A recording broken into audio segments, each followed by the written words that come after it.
Court of Appeals. Oh, sorry, I had to wait till we got on YouTube. Welcome to the First District Court of Appeals. We have only one case set for argument today. It's case number C21-0480 in re TM. Could the attorneys please enter your appearances?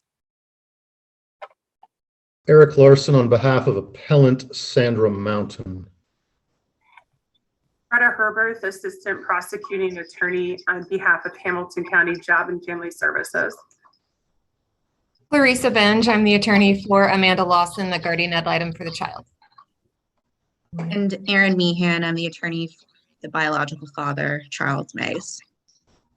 Okay, good morning, everybody. And we were informed that that the HCJFS and the guardian ad litem want to split time evenly. Is that correct? Yes, Your Honor. And Ms. Meehan is not planning to argue. Correct, Your Honor. Okay, great. And Mr. Lawson, how much time would you like for rebuttal, if any? I'm not sure it's a very long argument, Your Honor, so I would say let's split my time 10 and 5, please. So 5 minutes for rebuttal? Yes, please. Okay, and I'll keep track of your time and I'll let you know when there's about a minute left for everybody, okay? Thank you. So whenever you're ready. All right. And forgive me for just a moment. COVID has come to my house and I'm a little bit slower than I anticipated being today. So thank you as I bring up a couple of things here in front of me. I think what I'm looking at here, Your Honors, and may it please the court, that we have a situation here that I was reminded of strongly as I spoke to Sandra Mountain last night. Last night, she was actually wrapping Christmas presents with one of TM, Thomas's half-siblings. She has visitation with that grandchild and a number of other things. And what I am hoping that we do here is the statute has teeth. Use the best interest of the child's teeth to force JFS to do its job and hold JFS accountable when it doesn't, because they've already made a determination that she is an acceptable person to have visitation, to see her grandchildren, to care for her grandchildren, in fact, to even have raised some of her grandchildren. But they arbitrarily chose to say, we're not going to consider her. And the best interest of the child statute says specifically that you have to consider anyone who may be appropriate, specifically, and first off, a family member. And as I believe I made very clear in my brief, we have this issue where there's the father who's not arguing today, and a tragic, just horrible situation involving the mother, where she is now serving 20 to life in prison for the murder of one of Thomas's half-sisters. Thomas was born in jail.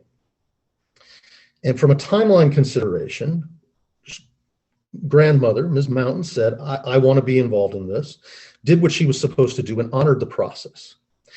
And JFS ultimately said, well, we're going to look at the father because we don't think you are suitable because you didn't do enough to protect that child who was murdered, despite the fact that the father himself was involved with the mother at that time. But he was okay to look at. What specifically were they arguing that she didn't do? Honestly, I'm not sure, and I'd like to hear it more from them. And forgive me for having to give that answer, but they seem to think that she didn't do enough to protect the child, despite the fact that it was JFS itself that returned that child who was murdered to her mother. And she was living with her mother at the time. And with the father of Thomas, who now initially sought custody and then said, no, I don't think so, and then bowed out. And is a participant in this appeal as a party, but did not file an objection and did not file an appeal itself. So I'm not sure what the difference is other than Ms. Mountain's actually a better candidate. She wants Thomas. She wants to be a part of his life, and she honored the process. First, No, wait, can I ask you a question? Sorry to interrupt, though, because you're saying that she's a better candidate, but yet she wasn't allowed to even visit TM, and we should refer to the child by the initials. I will do that for the appeal. So we continue. So she wasn't even allowed to visit TM this entire time. So clearly there was some concern about her ability to be with this child. What I think they expressed their concern as is, I would frame it as an annoyance that Ms. Mountain had the audacity to continue to speak with her daughter while her daughter was in jail and going through this process.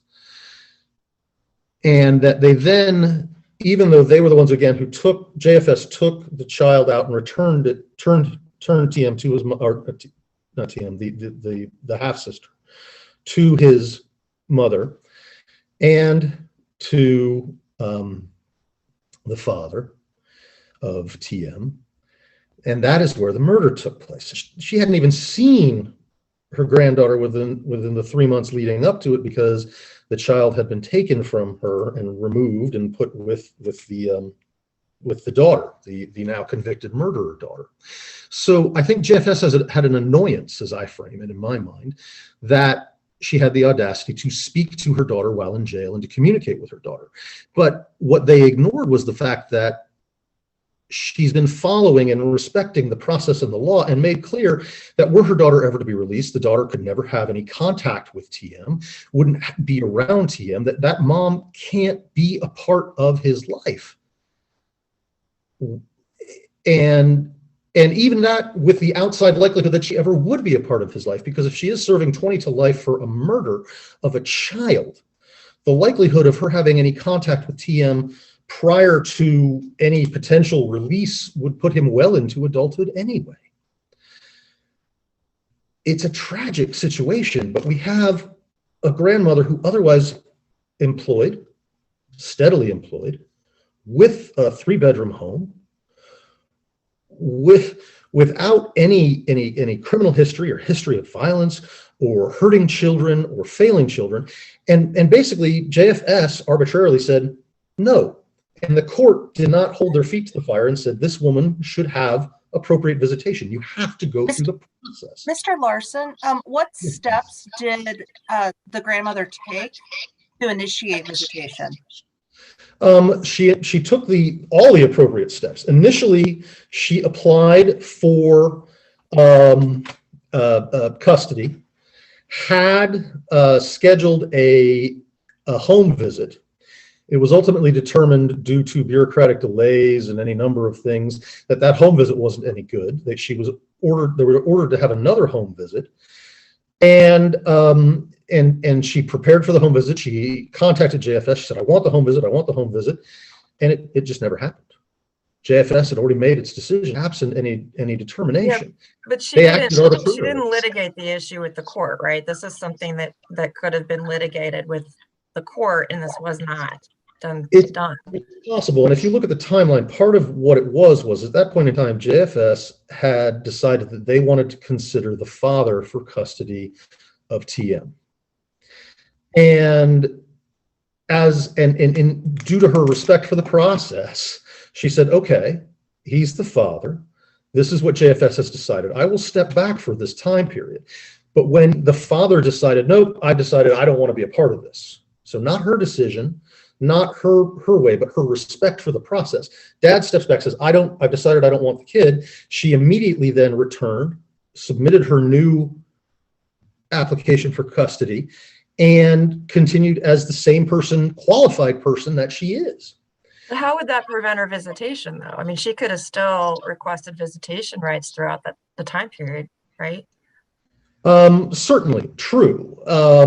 As a practical matter, she would be able to see her grandson if the father had received custody, but then he backed out. In her efforts to be, for lack of a better word, courteous and follow the process appropriately, she found herself first shot down by JFS and then again shot down by JFS, saying, nope, we're just not going to do it. We're not going to give you that opportunity. You have about 1 minute left if you want to reserve 5. I do want to reserve 5. I will say very quickly, thank you, Your Honor. Let me make it clear that both the magistrate and Judge Bloom acknowledged what I'm saying and her efforts in their decisions, and made it clear that it was JFS that threw up roadblocks against her. And maybe she wasn't perfect in her pursuit of it, but she was trying to do it the right way versus stepping in and saying, give me custody, give me this shot, and being that aggressive person. She wanted to present herself as a good potential parent, and she was just ignored. Thank you. Thank you. Ms. Benj, Ms. Harberth. Good morning, Your Honors. First, I apologize for drinking from my hot tea. I also have a horrible cold, so bear with me, please. I think that there is no dispute regarding the majority of the statutory factors, in that no one is disputing that this child was in care for well in excess of the 12 of 22 months pursuant to 2151 414 B1D. No one disputes that fact. The permanent custody motion was filed 22 months after the child had been placed in the temporary custody of the agency. And as of today, the child's been in care for in excess of 5 years. The best interest factors dovetail, I think, with the way Mr. Larson is interpreting a legally secure placement and identifying relatives versus JFS and the GAL's interpretation. JFS followed its obligation to investigate relatives and find the least restrictive environment. They conducted 2 home studies on grandmother, and those home studies failed. There were findings that grandmother lacked what is sort of a buzzword in child welfare, protective capacities, and that there were significant concerns regarding her belief that her daughter had in fact murdered her granddaughter, placing blame on the father, and in fact, even at trial for permanent custody, indicated that she felt that the father had something to do with the murder of her granddaughter. She had conversations with her daughter while she was incarcerated, blamed her daughter's attorney for her pleading guilty, and continued to make assertions that the father was somehow culpable in the death of her granddaughter. At the same time, while she's expressing these things in a home study to her daughter on jail calls and even under oath, she makes no effort to pursue visitation or custody. The child was removed in October of 2016. She did not file for custody until February of 2017. She did agree to hold that motion in abeyance, as most relatives do when we are trying to reunify with a parent that we believe reunification is possible. That's our ultimate duty, is the reunification process. In February of 2018, grandmother ultimately withdrew her petition because at that time it appeared that reunification was imminent. The child was doing well with visitations with father. Father had followed through with case plan services. When permanent custody was filed, grandmother then obviously reasserted her petition for legal custody in September of 2018. However, at no point did she raise the issue of visitation, object to any denial of visitation to the judge, nor did she pursue her motion for legal custody. And, you know, 22 months later, 24 in real time, not statutory time, she files for legal custody, and this child has been in a foster home, bonded to the foster parents. There's no dispute about that. Has some significant mental health needs that are being addressed appropriately through his therapy, and his therapist also indicated that it would be detrimental if he was removed from this family and detrimental to his mental health. We agree that family should be first, and family should be identified and should be looked at closely. And grandmother had the advantage of not just one, but 2 home studies. And in those home studies, the concerns remained that, yes, we acknowledge she has visitation with her grandchild. However, visitation is very different than taking on the sole responsibility of raising this child until he is 18 years of age. And we do not, the agency did not find that she was appropriate to care for her grandchild. Can I just get back to the visitation? Because I'm just trying to understand why visitation was not recommended or not allowed. And the reason is because she had some doubts about whether her daughter actually committed the crime. It's not that that there was some belief that she was involved in this in some way, is there? No, no, that is not being asserted by JFS at all.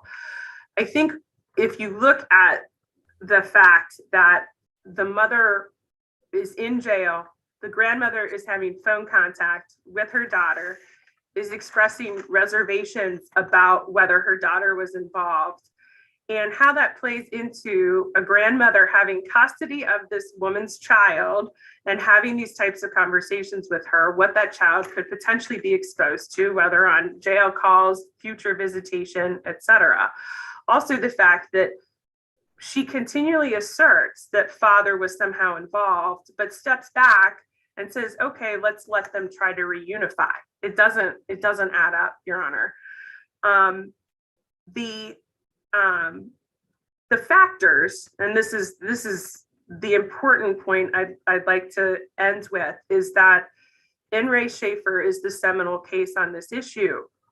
All of the relevant factors of best interest need to be considered. All of the relevant factors were considered in this case and properly weighed.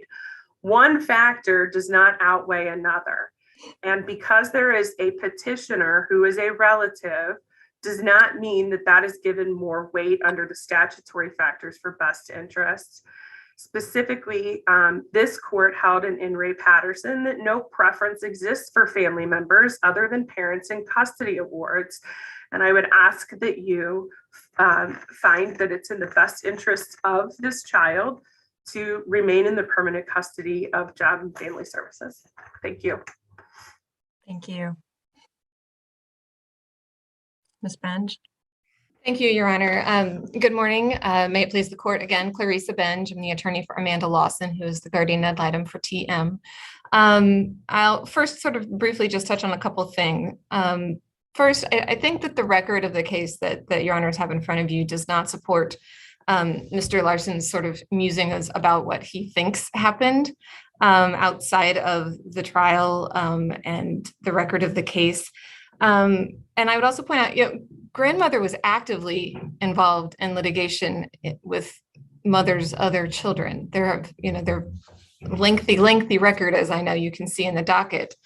And grandmother was actively involved in litigation regarding other children. So to say that grandmother didn't know how to litigate a visitation issue seems somewhat disingenuous. She clearly knew how to file for visitation and how to ask for a trial on visitation. And she was represented by counsel throughout the entire time.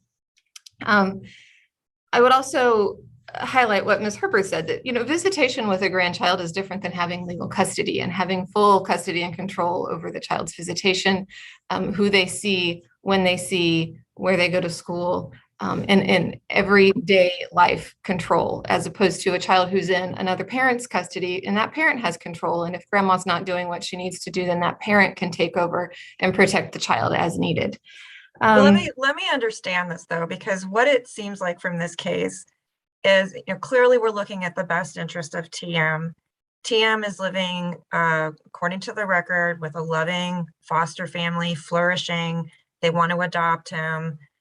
And it seems like it comes down in this case to the fact that TM doesn't know grandma.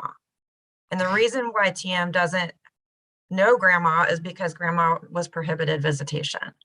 I mean, it seems like that seems to be the main issue, right?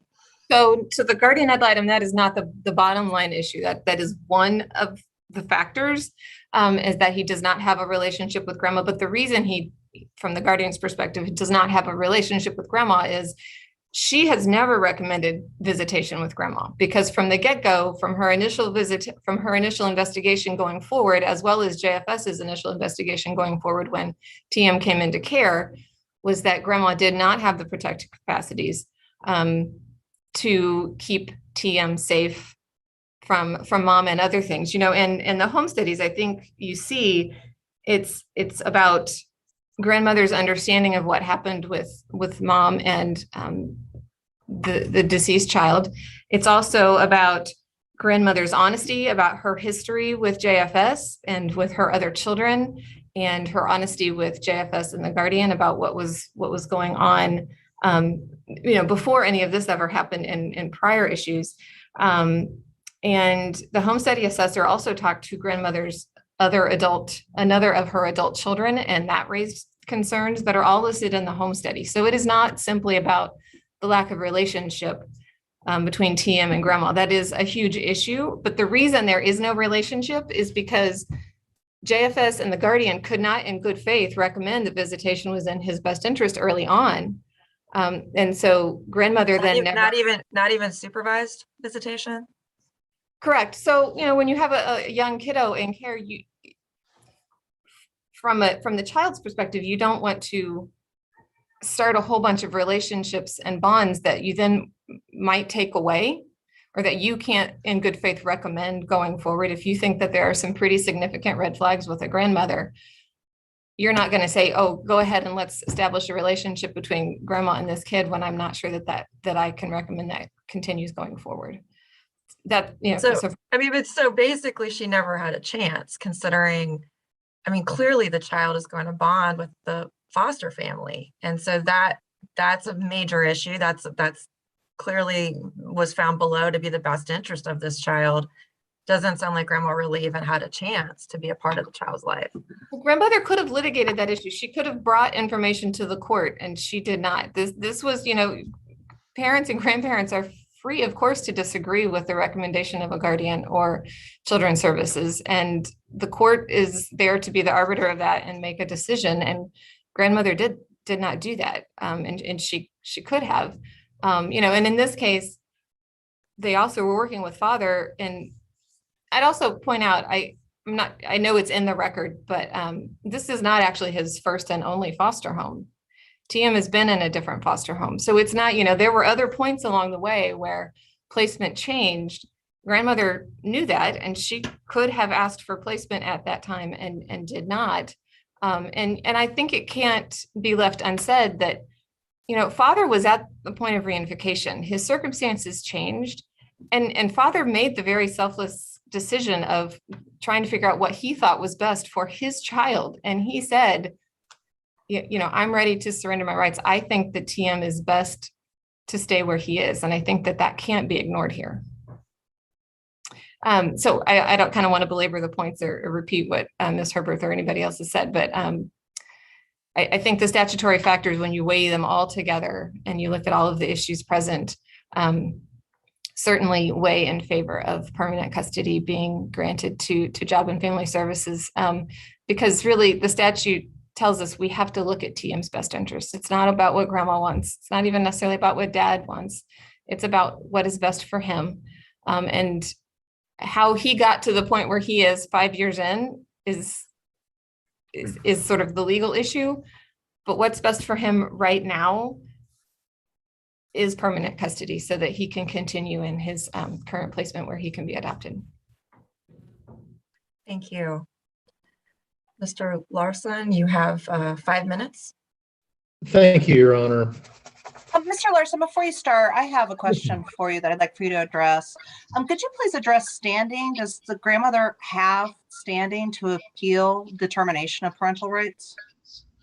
Yes, yes, she does. As a family member and party to the litigation, she absolutely does. And forgive my 9 days COVID brain. I actually litigated a standing case 3 years ago, and forgive me, I cannot remember the citation right now, but the issue was another family member and whether they had standing, and it came down to the fact that they were a party in the litigation below, therefore they have standing to proceed. Okay, thank you. Thank you, Your Honor. I want to touch on a few things brought up by Ms. Benj and Ms. Herberth, as well as some of the questions from Judge Krause. The nail was hit on the head with the issue of visitation not being allowed. And I say that because at first we look to the statute, we look to Part 3 of a child's best interest, and that's absolutely what we're after here, a child's best interest.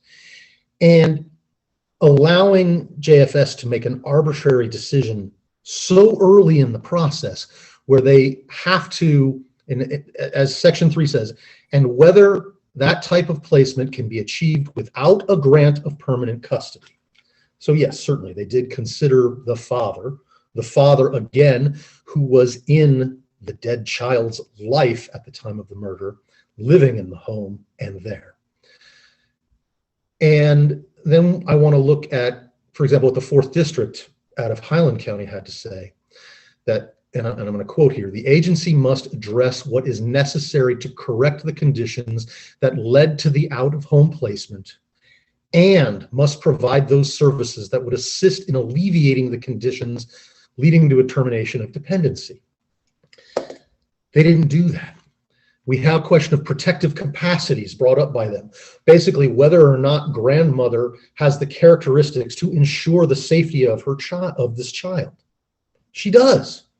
Stable home, stable job. Not in any way involved in the murder of this tragic murder of the half sibling. And presents herself to the court and to JFS to have this happen, and tries to do, again, what is right when the father steps back. They've made much of keeping TM safe from his mother.